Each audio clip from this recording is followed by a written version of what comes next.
The broadcast is now starting. All attendees are in listen-only mode. Hi everyone. We're just waiting on a few more people dialing in, and then about 2-3 minutes past, Andy will be starting. So if you all just sit tight, and we'll start shortly.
Hello everyone, and welcome to this afternoon's webinar. My name is Andy Sherritt. I'm from ITHealth, and I'm joined this afternoon by Jonathan Lee from Sophos. Hi Jonathan. Hello there. Good, that serves as a good audio check. So thanks again for joining. We've decided to put this on today for our Sophos clients, really to shed a bit more light on the Windows 10 deal that Microsoft signed with NHS Digital back in April. Fair to say that as we've been talking and meeting with our clients, there has been a fair bit of misinformation and confusion out there in terms of kind of what has been made available and what is mandated. So we're pretty confident that today's session will be useful for you just to understand that a bit better, and importantly, kind of how the Sophos products that you've already invested in can be used alongside those tools which have been centrally funded.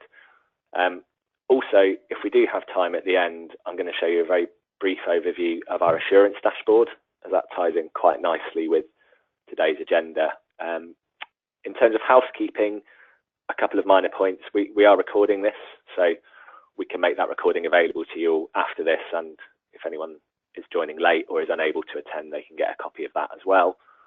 And we do encourage you to ask us some questions. If you use the panel on the right-hand side, we'll endeavour to answer those at the end of the session.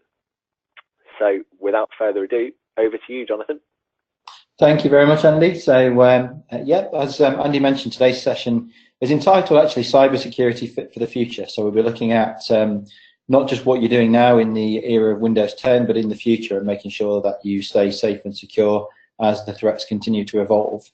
So without further ado, we shall move into the presentation. So this is me. So I'm the Healthcare Sector Manager at Sophos. Hopefully quite a few of you may know me or know my team. I've been at Sophos for 21 years now, and throughout that period of time, the NHS has been pretty much my only focus. Yeah, that's me. So to put myself in context. So the agenda today really is looking at cybersecurity in the age of Windows 10. Not just in light of the NHS Digital agreement for the NHS in England, but also Windows 10 in general and the platforms that are out there, and also what Defender ATP means to you. So as Andy mentioned, there's been quite a lot of confusion when we've been in meetings with our customers around what Defender ATP means, what it doesn't mean. So we'll aim to clarify that throughout this session. And as I mentioned, we'll talk about creating a strategy which is fit not just for now, but for the future, and talk about the things that are important within that, such as multi-layered security, different things to provide defense in depth, for example. We'll look at the simplicity versus complexity question in order to avoid unnecessary risk in your networks. We'll look at how automated protection can also help you out as well. So we know there aren't many of you to your users by way of a ratio compared to, say, an investment bank. So we'll look about how automation can help you out in those scenarios. And then we'll also look at protecting your servers and therefore your clinical systems, something which wasn't included within the NHS Digital agreement. As Andy mentioned, if you want to type any questions into the question window, actually, we'll address these at the end. And I'm also joined by my colleague here, Roger Neal, who's the head of our technical services team at Sophos here in the UK. So any more technical questions, Roger will be able to carry those, answer those at the end. So like I mentioned, what we're going to question today is NHS cybersecurity in your organisations fit for the future, based on what's in place now and based on what NHS Digital is trying to put in place. So I guess what I would do is sort of ask you to think about the way the NHS has changed over the years. We all know that this year's seen the 70th anniversary of the NHS, and for us in the sort of technology industry, that's brought a whole lot of changes. We've gone from the early days here at the Trafford General on the left-hand side, where excuse me, we've got nurses here on a ward, to healthcare being delivered in a whole range of different settings across different types of NHS trusts. So mental health trusts, community trusts, in GP sites themselves. We've then got things like shared services, commissioning support units, all of these kind of different environments that help to deliver healthcare and help to keep patients well. And all of this needs to be done with technology in a very secure way. So I guess we've come a long way from the days of x-rays being looked at like this by a doctor. And at the same time, technology has been introduced at a rapid rate. And there's been a realisation in government with especially Matt Hancock coming onto the scene as the Secretary of State for Health and Social Care, that some of these systems, some of these systems are can actually be dangerous if not managed properly. We actually saw that through the WannaCry outbreak. We'll refer to WannaCry a few times today. I'm sure you're all aware of that happening. And you know the impact that WannaCry could actually have on your ability to treat your patients. So for example, here we have an MRI scan that's been interrupted by a ransomware outbreak. So technology is now very much ingrained in the way that patients are treated. And I guess you need to make sure that your systems are secure so that patients don't get put at risk from malware outbreaks, for example. At the same time as all this was going on with WannaCry, we also saw statements such as this one on the NHS Digital website. So effectively, they were giving you early warning of the fact that something was happening, but they really didn't have a great deal of visibility as to what this may be yet and how widespread it was, for example. So this is part of the background as to why we find ourselves in the position that we do now with the Windows 10 agreement. At the same time, there was a lot in the press about Windows XP and the number of XP machines that were still being used within the NHS. And all of this kind of got mixed up in the same sort of press stories around WannaCry and the disruption to patient care. And even though WannaCry had nothing to do with Windows XP, it was unpatched Windows 7 machines, XP got thrown into the mix and led towards the Windows 10 agreement being done. So my question really is, NHS Digital were trying to fix a hole, but what hole were they trying to fix, and was it the right one? So what effectively happened was there was the perfect storm of the background of the XP estate needing to be upgraded to a more modern operating system, as well as the need to upgrade visibility in security. And this led to Peter Dyke and his colleagues at NHS Digital being able to secure the funds from the Cabinet Office and the Treasury to fund this Windows 10 agreement. So effectively in England only, you could have Windows 10 licenses as long as you deployed what was called Microsoft Defender ATP. So from a signing off point of view, in terms of the funds that were made available, this was all off the back of WannaCry and off the back of the fact that the government needed to be seen to be doing something about the legacy operating systems, but also the visibility of security and what was going on in your networks. So that's kind of where we got to where we are at the moment. So let's go through, first of all, what's included within the agreement. So effectively, you will know this now, that you're getting free Microsoft Windows E5 desktop and virtual desktop licensing on a subscription basis. So you don't own the licenses, it's very much a subscription until the 30th of April 2023. It's worth pointing out that after that point in time, in April, you will then need to have this on your risk register as something that you may need to pay for, and that's something that Peter Dyke at NHS Digital has mentioned to us on a few occasions. As part of that agreement, you get access to what's called Defender Advanced Threat Protection, or ATP, and it's mandatory that you deploy that and enable NHS Digital to monitor that through their Cybersecurity Operations Centre in order to remain able to benefit from those free Windows 10 licenses.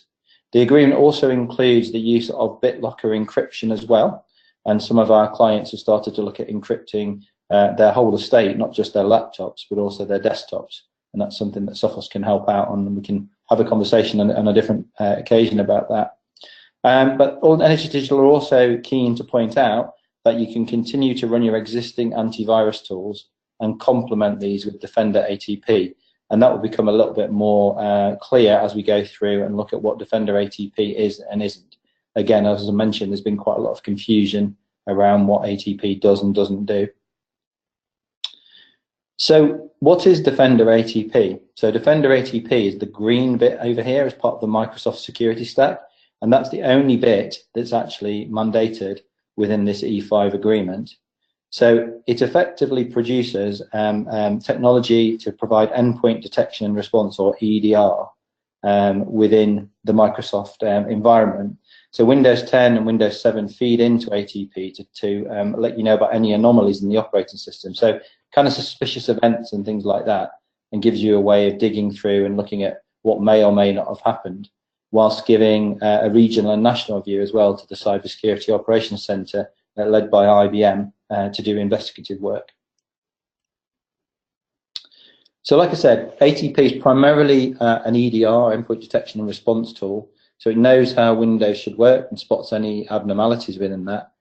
And it's designed to work with existing endpoint technologies. It's not, as some people thought when it first came out, a replacement for an antivirus product. I think some of the NHS Digital literature is a little bit misleading in that regard, in terms of some of the FAQs weren't that clear. It's designed to work with technologies such as Sophos Endpoint and Sophos Intercept X as well. It's another layer of defense that sits at the end of that process. It then shares alerts with the NHS Digital Data Security Centre, or Cyber Operations Security Centre, and it's what's said in near real time. So if something like WannaCry happened in the future, they aim to then have that visibility to what's going on inside your network at each individual trust. So they'll see like a global level, you'll see just the information that relates to your individual organisation. And the view that you get is kind of at the top right of the screen here. It looks very much like Sophos Central for those of you that use the Sophos Central console. So what it isn't, though, is something like Sophos's Intercept X Advanced, which is a combination of our endpoint and Intercept X technology. What Intercept X Advanced does is helps to prevent threats from impacting you in the first place. So ATP is more about looking at the things that may or may not be suspicious that have got through traditional and next generation technology line of defences. And so having better protection in place, such as that afforded by the Sophos technologies, you should have fewer breaches, and meaning fewer alerts in the ATP console, so fewer things to actually look through, and therefore those investigations that you do carry out should be more productive. And the aim of all of this together, using Intercept X and ATP, is that we should be able to cut down the number of true breaches, and ATP then really is a last line of defence, or a backstop, as Peter Dyke called it at one point, another layer to give you peace of mind. And that's very much the line that NHS Digital have been talking about in the press and in talks that we've been to. So this is Rob Shaw, who's the Deputy Chief Executive of NHS Digital. And as you can read here, he said that this additional level of funding will provide an extra layer of protection, so boosting existing services, but also giving them the ability to see potential threats down to the individual organisation. So again, back to what they couldn't do through WannaCry, when they were phoning the likes of Sophos and some of our competitors up to ask how many people have reported a malware event during that time. They should now have early warning of that. That's very much the idea. But at the same time, when we think about Windows 10 as a platform, we've got the likes of Joe Pescatore, who's one of the analysts at the SANS Institute, who very much is in the camp of saying the infrastructure shouldn't be protecting the infrastructure itself. So, you know, he thinks that it makes sense for Microsoft to bolster security within their environments, for example, Windows 10. It doesn't make sense for Windows 10 to trust itself from a security point of view. He talks about it being the very antithesis of defense in depth. So we use that as a basis for looking at building a layered security model, which has Microsoft ATP, which you're mandated to have right at the end of the attack chain, but then using layers of technology from Sophos to make sure you've got the best protection that you possibly could have. And this is in a world where the number of vulnerabilities that are being thrown up in Windows 10 is growing all the time. So it's just something to bear in mind. So the approach that Sophos has taken is very much Sophos and Microsoft working together from a technology point of view, but also from a partnership point of view between the two organizations. So as we mentioned, ATP provides the other layer of security which complements our solutions, and so therefore we don't see any need to sort of compete with this really. And the thing that we get asked most often is whether there are any issues that have been found when using both Defender ATP and our Endpoint Advanced or Intercept X products together.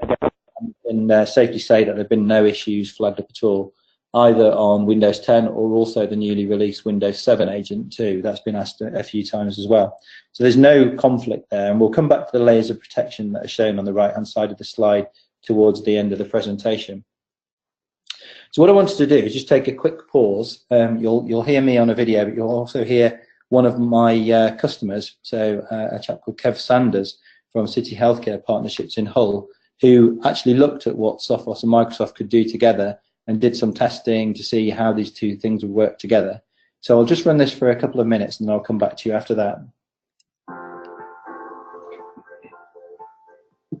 Sophos works extremely closely with the NHS to such an extent that we now cover over 1 million devices across the UK. We work with all different types of trusts, you know, from community trusts right through to acute trusts, mental health trusts and ambulance trusts. And we've been working with City Healthcare for some time now, and Kevin and his team have been looking at our products and how they work very well together for his organisation. We've been a Sophos customer since 2013. We've recently moved to becoming more of a mobile workforce, so IT security is very important to us at the endpoint rather than the data centre at the moment. The challenges it's had for us in terms of security is that security has historically been at the data centre, so on your firewalls, the edge of your network, and it's now becoming more of a device-focused operation. And I think moving to Sophos Central has helped us manage that from the cloud, because it doesn't rely on us being connected back to our primary data centre all the time for updates. As soon as the device is turned on, it's connected to Sophos, it can receive its updates and send us alerts when we have security issues. Particularly off the back of the WannaCry outbreak of May 2017, the government and NHS Digital wanted to be seen to be doing something to increase cybersecurity and the resilience of NHS trusts. The fact that there was an old operating system seemed problematic. So what the government decided to do was fund a Windows 10 upgrade scheme for the NHS in England. And NHS Digital and Microsoft partnered to do a deal around Windows 10, which also included an element of security within it, something called Windows Defender Advanced Threat Protection, or ATP. And what ATP gives them is visibility locally, regionally and nationally as to any threats that might be out there. So if something like WannaCry happened again, we should get early warning of that. We had Sophos antivirus already before we took on the Windows 10 ATP, and Sophos contacted us to see if we'd be an early adopter. So we became a pilot for the Intercept X product alongside Windows 10 ATP as well, just to see if they could coexist together, and I can confirm the absolute work perfectly. We see that ATP is very complementary to the existing Sophos solutions that are widely deployed across the NHS. Trusts are very, very well protected with Sophos technology, and our customers really enjoy using them. They're very easy to manage and provide very good levels of protection. The ATP gives them that, and it's another layer of protection that, you know, should be welcomed by Sophos and other people within the industry. But Peter Dyke at NHS Digital, who's the program lead for Windows 10 himself, has said that this is just another layer of protection, and it's down to trusts individually to make their own minds up about what they use to complement the Microsoft solution. Through our work with the many NHS trusts that we have as customers, we realised that servers and also mobile devices are key components of the network and need to be protected as well. The Windows 10 agreement from Microsoft doesn't cover that. So we've worked with Kevin and his team, as well as other organisations, to make sure that Sophos is compatible with ATP, at the same time as making sure that we can continue to manage those mobile devices and servers. If you're an organisation considering the Windows 10 ATP, you either have Sophos or you are considering Sophos. We've done the pilot, we've done the testing, and from the testing we can safely say that both products work completely together perfectly. Any security strategy needs real defence in depth, because layers of security mean good security. But what's difficult is to make that management very easy, and that's where Sophos really helps. We've been doing this for many years, and that's why we've got a big NHS customer base. So if you'd like to come and talk to us about how we can help you, please get in touch. So that was Kev Sanders from City Healthcare Partnerships talking about some of the reasons that he's looked at using Sophos and ATP together. So let's just drill into those in a little bit more detail. So first and foremost, the idea of defense in depth or layered security. So there's nothing really new here, but defense in depth or layered security has been something that people have looked at for many a year. In the past, it often meant different products for different areas, but of late, it's tended to mean using multiple types of technology within a vendor stack to provide better protection. Either way, a comprehensive defence in depth strategy is what's recommended by both the National Cybersecurity Centre and also NHS Digital. And the idea is that by creating that layered approach to security, you increase your overall security posture as a whole, and also enable a rapid response really if something happens. And this is what the Sophos solution together with Defender ATP is able to provide. So I said we'd come back to this slide a few slides ago. So this at the top of the slide shows all the layers of protection that Sophos can provide prior to the investigative phase where the Defender ATP Microsoft product comes in. So there are multiple layers of technology here which stop the likelihood of a cyber attack actually impacting you. And if something as an anomaly does happen, then you can investigate it using either the Sophos root cause analysis or EDR tool, or advanced threat protection itself from Microsoft. So it's very much about having the right layers of technology, both from a pre and post execution point of view, to make sure that you remain very well protected. The next layer, the next thing that I'd like to talk about really is simplicity versus complexity. We know that complexity in the NHS is a big problem, and the way your networks fit together, the way your organisations interact with each other in your local health communities, and that has the potential to cause real risk from a point of view of IT security, and then eventually right down to your ability to treat your patients. And what we did see is off the back of the WannaCry outbreak from 2017, the Will Smart review that was done, you may have seen this document, I would have thought you have, called this out as one of the areas that needed to be looked at, talking about the complexity of environments causing real issues. It also talked though about the fact that you as health and care organisations have to invest in appropriate infrastructure, tools, resources, that kind of thing, and also to make sure that you've got sufficient number of staff able to actually manage this stuff, and also that they are well trained as well. So we've seen people within our customer base starting to look at the training element and start to do things like phishing simulation through Sophos Phish Threat. But the complexity side of things is still very much an issue for people. And one of the things that we found is that Sophos in this regard very much suits the NHS requirements in terms of making sure that you're very, very well protected, but in a very easy to manage way. So our mantra is very much to keep it simple to configure and then to manage, and then therefore avoiding risk within your environment. I mean, we very much believe that complexity is the enemy of security. It just adds that additional layer of risk to an organization. And what we tend to find with more complicated solutions is that they might have a whole long list of different features there which never get used because they're very difficult to turn on and to manage. So we very much believe that our products are much better at protecting you because they're very simple to configure and manage via that single management console, which is the Sophos Central console. We very much developed this with ease of use in mind and simplicity in mind, so that it provides the broad level of protection, but you can do things like just moving a toggle across within the Sophos Central console, which enables you to adhere to best practice, for example, rather than going through lots of layers of configuration that you may or may not know what you're doing with. And so therefore our console with the Sophos Central technology is far less complicated to manage than the broader Microsoft Defender range, which relies on you using various different management consoles and policies through SCCM, GPO, Intune, etc. So therefore the risk of misconfiguration is far less using the Sophos technology than using the broader Microsoft stack. And then, as we mentioned before, if an infection does occur, our advanced forensic deep clean utility enables you to clean that threat up, whilst you can look at ATP to look at how that threat may have entered your environment in the first place. And that enables you to restore the system health and learn from what's happened before. So we talked about simplicity and ease of management. So within the Sophos console, it's very straightforward to set up mitigations from exploits. In fact, in order to look for the exploits that may be impacting you within your environment, there are just a few radio buttons to toggle within the Sophos Central console, which is shown here. When you contrast that to the Microsoft technology, this shows what you have to do for every individual application within your network to set up an anti-exploit policy.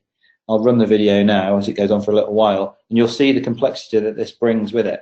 And you need to do this for every single application, and then every time something changes you need to go through it again. And then bearing in mind that one of my clients the other day told me that they had a sum total of 154 applications inside their network, it will just show you how long this will take to set up and to manage and to make sure you've got configured properly. So the risk of misconfiguration or missing something is great. So what we do within the Sophos technology is watch your back and make sure that we're looking for the techniques that are being used to try and compromise your system, rather than relying on you to be effectively like a cybersecurity professional trying to stop these things in the first place. So this goes on and on and on, but you'll get the idea. This is just setting up an exploit prevention policy for Word itself. The next thing I'd like to talk about, though, is automated protection. So we talked about how to automate the response to a threat. So if we think back to WannaCry, it happened at lunchtime on a Friday when many people were either out for the half day, out on lunch, etc. You imagine if you could have had an automated response to that, to make sure that you had peace of mind that nothing was spreading around your network. That's really, really very important in today's threat landscape. And at Sophos we have something called synchronized security, which helps you to fight this risk when something infects your network. And that's very important when you think about the number of malware samples that we see every day. So we see in the region of 400,000 previously unseen malware samples every single day through our labs. And what's even more amazing with that is about 75% of those are unique to the individual site that they come from. So you can very much see that the growth of threats is huge, but also these threats are being targeted at individual organizations. So if you can look for the techniques that are being used to try and impact your network, you can have a better chance of stopping that threat from spreading. But if you can then automate the prevention of the spread of that and any data that may leak out if you do get infected, then that's also key too. And that's where synchronized security comes in, because the growth of these complex coordinated threats is very much outpacing the ability of many NHS organizations to protect themselves. So synchronized security, what it does is it gets the firewall talking to the endpoint. So gone are the days where your firewall is completely unaware of what your endpoint's doing within your network, and it works independently. If the endpoint knows you've got a problem, it tells the firewall, and if the firewall knows you've got a problem, it tells the endpoint. And this enables you to respond very quickly to threats that may be out there in your network. This is all very much backed up by Gartner, who talk about the strength of the Sophos offering in terms of sharing threat intelligence between the endpoint and the firewall, doing things like triggering full system scans or isolating the endpoint from the network. And on this slide here, you can see what I mean by that. So on a normal day, when everything's running well, using the Sophos Central console and the endpoint technology and/or InterceptX, each machine on your network has what's called a security heartbeat, and each one of those machines has a security status based on a traffic light system, so red, amber, green. So at the moment on this network here, all endpoints are communicating well, they've got no malware on them, and therefore everything's green. So traffic's allowed to traverse through the Sophos XG firewall out onto the internet, or in this case, across to the servers as well. But then, if something happens to one of those endpoints, you get instant identification that something's happened. The security heartbeat status turns red, and that endpoint then can't communicate out through that XG firewall to the internet and servers until that has been remediated, which you can do via the Sophos Clean utility automatically. So once that machine has gone back to a healthy state, automatically again, it can then communicate out onto the internet, M3, HSCN, or onto your servers, depending on where this XG firewall is placed in your network. So all of that's automated, and all of that response takes no manual intervention whatsoever. So the next thing that people tend to ask us in that scenario is, okay, well, I've heard there that you were talking about an XG firewall. We've already got our own firewall in place, but that needn't stop you from deploying this kind of automation inside your network. So sure, if you want to replace your firewall, Sophos can do this through the XG firewall as a next generation firewall replacement, and this can sit right at the edge of your network to provide that enforcement. But also in the middle scenario here, you can also stick it in line. So if this is something like a Cisco box, for example, you can put the XG firewall as an enforcement point behind that firewall as well. So you needn't think that because you've invested in firewalls already that you can't put the Sophos XG firewall in place to provide that automation and protection. The next thing we'll talk about is protecting servers and clinical systems. So I guess what we need to think is back to the reasons that NHS Digital did this deal with Microsoft around Windows 10. Very much part of the business case was the XP estate and the fact that there were too many XP machines that were out there, aside from the ones that couldn't be changed because they were on analyzers, scanners, medical equipment, that kind of thing. That was very much used though as a key lever to get the money available to upgrade the desktop operating system. But we all know that servers are critical to your environment and where your clinical systems run, for example. And we all know, as per the Verizon breach report here, that servers are also the most frequently attacked area of the network. So they're absolutely crucial, and you should really consider sort of best of breed protection on servers when you look at your cybersecurity strategy. So like we said, the E5 agreement doesn't include any protection or endpoint detection and response capability for file servers. And therefore, it doesn't even cover not just Windows machines, but also Linux and Macs and things like that that are running as well within your environment.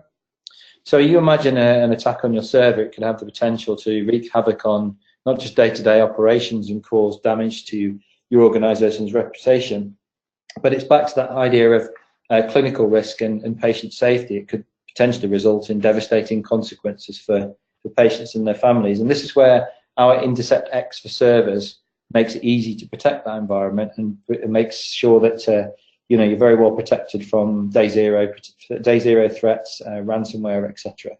So what was called Sophos Central Server Advanced is now called InterceptX for servers, as we've rolled out the full level of technology that we had at the endpoint to the servers now, and then some more things besides. So we talked about the growing number of threats. We won't labour a point there, but 400,000 new samples a day. What's very interesting, though, is from a survey that we did last year, is that of all the organisations that we surveyed, 54% had been hit by ransomware in the last year, and the average cost of that ransomware outbreak was around £104,000. Now, bearing in mind some of those organisations were hit multiple times, and I'm sure WannaCry also had a bigger impact on your individual NHS trust than that, then you can see the damage that these things can do. The other interesting thing as well, from a point of view of how malware is targeting you, is that more than 50% of threats now are not delivered as malicious executables.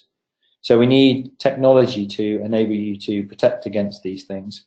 And this is where InterceptX for server comes in. So we have our deep learning technology, which is machine learning, but which is very scalable with a very low level of false positives, which has been used in our Intercept X on the endpoint for some time now. It just provides another layer of pre-execution technology to stop these threats from spreading. In terms of ransomware, you're probably aware that our Intercept X technology stopped WannaCry even if you had an unprotected machine, i.e. an unpatched machine, I should say, right back in May 2017. And this is now available on the server as well. So you can do that through the CryptoGuard technology. And then with regard to the fileless malware, that's where the exploit prevention technology comes in. So ESG Labs tested the Intercept X for Server product recently, and it stopped every complex advanced attack that they threw at it as well. So you're very, very well protected on your servers if you use the Intercept X for Server technology. The other thing that keeps coming up in meetings that we're talking about is a feature called server lockdown. So this is the ability to take a server, and even if you've got admin rights over that server, to have a Sophos protection policy which disables the ability to make any changes to that server and install anything new on there other than trusted processes to update certain applications, for example. And that's really useful if you've got malware that's trying to search for credentials on your network, or if malware is trying to make changes to the server as well. So it's just another feature that Intercept X for Server brings with it. The other thing that keeps coming up in conversations around Microsoft especially is whether organizations are looking to move to Azure or some of their infrastructure on Azure. And also, this is where Intercept X for Server comes in because it's hybrid cloud ready. So you can either use it with servers on premise, be that the full fat client that we just talked about, be it hypervisor layer scanning, virtual server protection, for example, or you can use it within Azure or AWS as well, all from that same console. So if you are looking at moving any assets into Azure or AWS, we've got you covered from a Intercept X for Server point of view. Also as well, our XG Firewall is available for Azure too. So if you've got any questions on that, please ask. The next thing is looking at what Sophos as a company does and looking at your risk profile. I guess if we'd have asked you back in June 2017, after the WannaCry outbreak, whether or not you were considering Microsoft as a security technology, you would probably have said no at that point in time. You'd probably have wanted to come to a cybersecurity company that's been dedicated to this line of work for many a year. And that's where Sophos comes in, because cybersecurity is all we do, and we do it very well, something that's very much validated by third parties. And I'm not one for sort of marketing jargon, really, but you know, our company mission statement is something that I really believe in. So our aim is to be the best in the world at delivering innovative, and I think we do innovative very well, as seen by Intercept X, simple, and simple means here simple to manage, and highly effective cybersecurity solutions, not just to you as our customers, but also to our partners such as ITHealth that help you to deliver these projects on time and keep you protected. And this mission statement is behind everything that Sophos does. So you should see that things are very easy to manage, but very comprehensive at the same time. We very much challenge ourselves all through the development process to make sure that that's the case. So with that in mind, you know, it's not just us saying this. We've been in the market for around 30 years now, and our mantra has always been that simple security is better security. So you'll see our strapline has been something like cybersecurity made simple, simple and secure, etc. Not something that we've changed overnight. We very much stand behind this, and it's always been part of our ethos. And this has always been validated by Gartner. So Sophos is a leader in both the endpoint security and UTM Magic Quadrants. So when we talked about our synchronized security platform a little while ago that provides you with automation between the endpoint and the firewall, you're not making any compromises with either of those two products. Both are Magic Quadrant leading products as validated by Gartner. And at the same time, as you, our NHS customers will probably know, you in the NHS are effectively our biggest, what we call our vertical market globally. We have over 80% of your machines that are covered, right from individual GP sites, right through to the largest commissioning support units.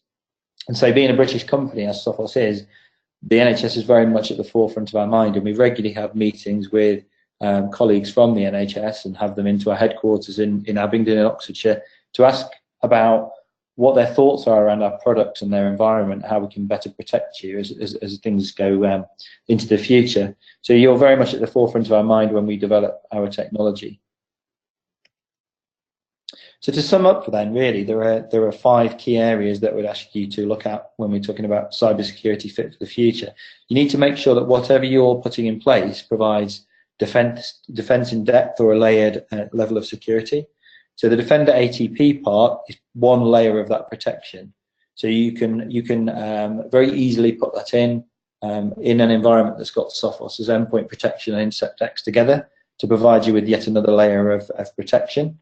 That will also then enable NHS Digital to have that feed from you, as is mandated within the Windows 10 agreement. But the next thing is keep it simple. I mean, Sophos has been extremely successful in the NHS over the years, and a key part of that has been the fact that our products are very easy to use and manage, which means you're less likely to get impacted by some sort of cyber outbreak. And that's because we've moved into not just continuing along the lines of traditional security, but we've also moved into the next generation technologies as well. So that's the kind of added, I guess, signature-based protection, signature-less-based protection, sorry, anti-ransomware, those kind of things, and then automating all of that as per the right-hand side here. And then we also have extremely compelling products around servers and clinical systems as well, as we talked about with InterceptX for server. So it's very much about having all of these things in place in a single console, Sophos Central, with ATP sitting there monitoring anything that gets through in the background. And our customers that we've implemented this on so far have found that to be a very good approach. So I mentioned Kev Sanders at the beginning of this presentation, and you saw the video from him. We also have a written case study as well. I'm not going to go through the points here as he talked about them himself, but we can share that with you through Andy and his colleagues at ITHealth after the presentation's finished. So at this point in time, I'd like to see if we've got any questions. So just bear with me a second.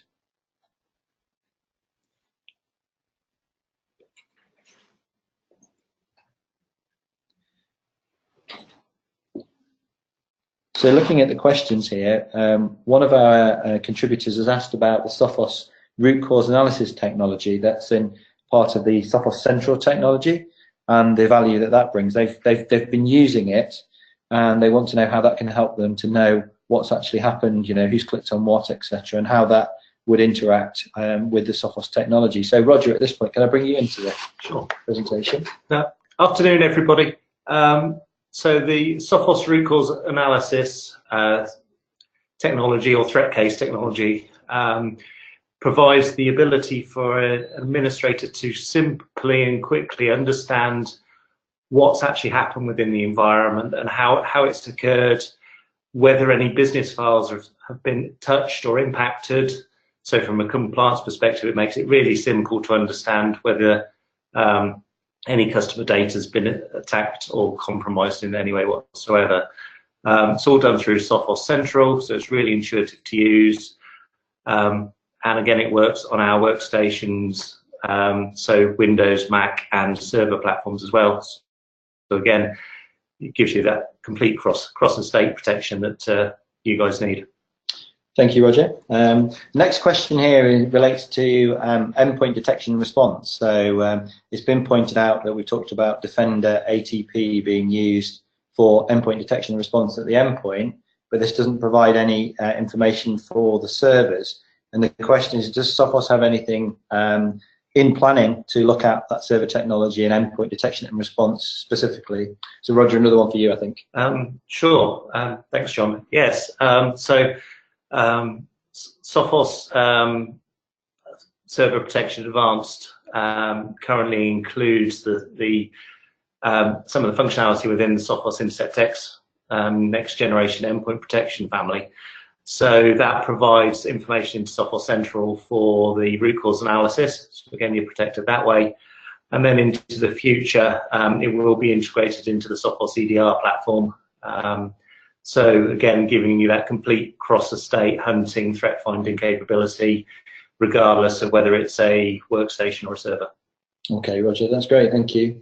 And then one other question, someone said that they're currently talking to their board with regard to their investment in technology over the coming years. And do we have anything which helps to explain this in a little bit more detail? So something that they can talk to their board about what ATP is and isn't and how Sophos can fit together with this. So yes, we do. And that was going to be my last point, actually. So if I just go on to the next slide.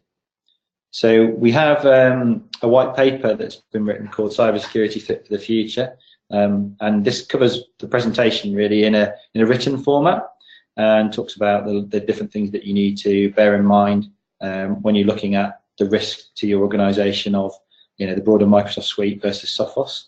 But if you do need any more information, then not just this, there's also a case study there as well, I should mention. If you do need any more information, if you want to contact me and my team, you can contact us at healthcare@sophos.com. And you can also visit our website, which is sophos.com/NHS, where you'll find things like the video that's been on this presentation, the case studies, the white paper, etc. And that's something where we'll continue to post any information related to the protection of Windows 10, etc. But likewise, if you need any more technically in-depth information about comparisons between Sophos and the different levels of Microsoft technology, I'm more than happy to come and meet with you in conjunction with ITHealth to talk about that as well. So I don't think there are any more questions at the moment. So Andy, what I'm going to do is pass on to you. I know you wanted to talk a little bit about your dashboard as well. So I'll move on to the next slide for you. Thank you, Jonathan. Yeah, extremely informative. And just to echo what Jonathan said, if we can help out and talk to you in any more detail about any of that stuff, please do let us know. But as I sort of warned you all at the start of the webinar, I'm going to very briefly show you a glimpse of our assurance dashboard service. I know that some of you on the webinar today will have already seen this. I've already done a number of sort of one-to-one demos with our NHS clients. So normally I like to allow about 45 minutes, but I'm going to try and cover this in about 5. So really just a very high level, and hopefully it will be of interest to some of you, and you can contact me or your account manager at ITHealth if it's not me, to arrange a bit of a one-to-one demo. So next slide, please, Jonathan.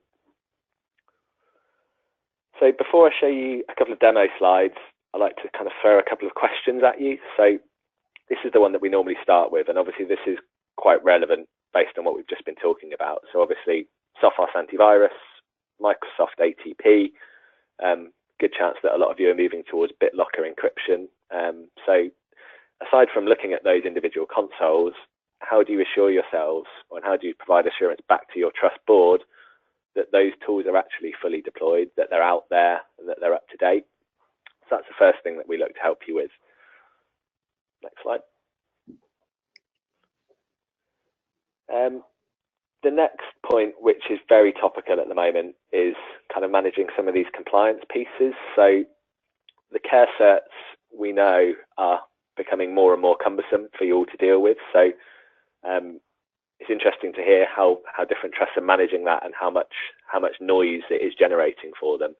But aside from the care certs, there's a number of other kind of compliance drives towards Cyber Essentials Plus, ISO 27001, and some of the reporting requirements for the new toolkit, all of which require you to have a good level of visibility across your network. And again, we can help with that through the dashboard.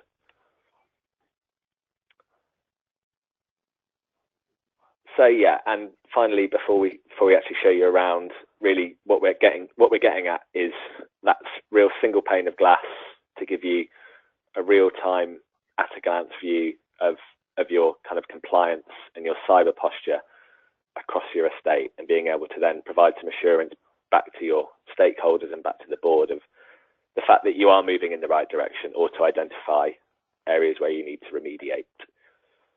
So I think that should lead us on to the demo.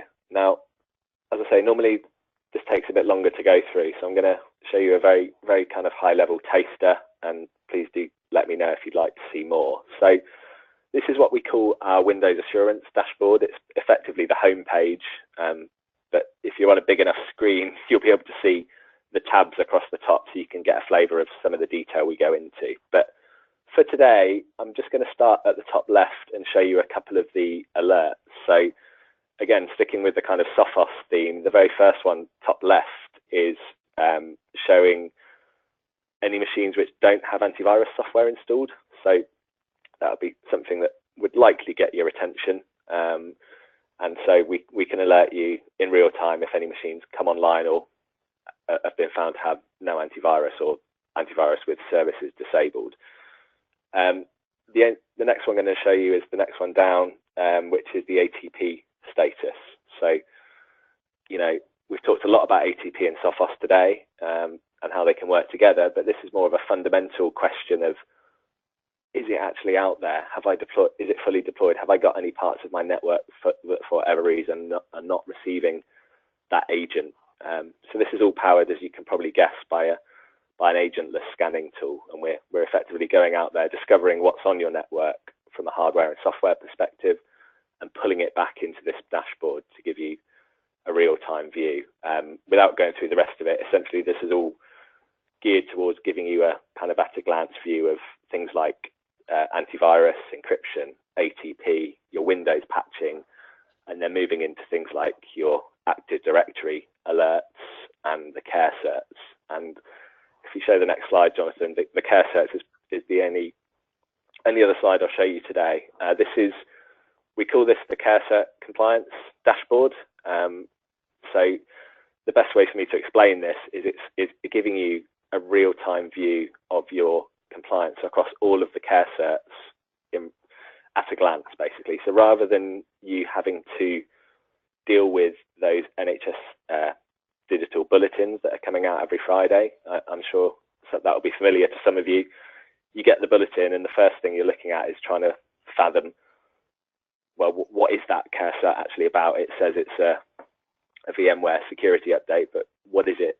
Does it exist on my network? And if I do have any of that equipment or any of that software on my network, am I patched up, or are there things I need to remediate? So rather than you having to go through that sometimes manual process, our team are building those care certs into our customers' dashboards so that they can simply click in here and see where they're compliant and not. So down the left, anything which is red, there are instances on your network, and anything which is grey, you can happily ignore because it just doesn't exist within your trust. And on the right, we've got the graphical representation of that in terms of the number that you're compliant with and non-compliant with, so that high-level view.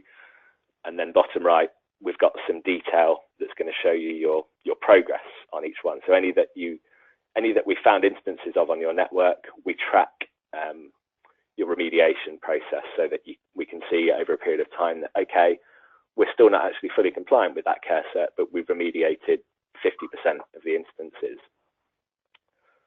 So I'm going to leave it there for the purposes of time today, but those are kind of the headlines of the dashboard. Jonathan, I think if you flick a slide, this is, if we just go back one, sorry. Aside from what I mentioned, which is the kind of Windows assurance page and the care cert compliance piece, this is basically showing you all the other features that are built in. So it's a very powerful hardware and software asset management tool. We're doing Windows patching status. We're also doing some network discovery, and within the service there is some vulnerability scanning built in. And as I've mentioned, the care certs and the toolkit compliance, and as well as the live dashboard view that you've just shown you, we also include some monthly reports which are geared towards to be board-facing reports. So essentially, we're snapshotting the live dashboard data month by month and showing some trends, hopefully showing how you're working towards improving things like your patching, your vulnerabilities, and your care cert compliance. So we do have a number of existing customers of the dashboard, several of which are happy to share their experiences. There's one quote there from Mike Press at Nottinghamshire. He's always happy to have a chat with anyone that's looking at it. But as I said, the best way really to explain this is to show you a demo and show you around the whole thing and kind of answer your questions as to how it would interact within your network. So I think if you flip one more, Jonathan. Yeah, so please do get in touch with us to request a demo. Obviously, I think a number of the people on the webinar today know me, so please do give me a shout if you'd like a demo. Likewise, you can use any of the contact information there to get in touch with ITHealth. And kind of finally, on a housekeeping point, when this webinar finishes, you'll be kind of presented with a survey. We'd be extremely grateful if you would complete that, and that would be the other way of you requesting a demo or some additional information. Just put a question in there, and one of us will get in touch with you after this session. So all that leaves me to say is thank you very much, everyone, for today. Jonathan, thank you for a very insightful presentation, and we'll look forward to any additional questions. No problem. Thank you, everybody. Speak to you soon.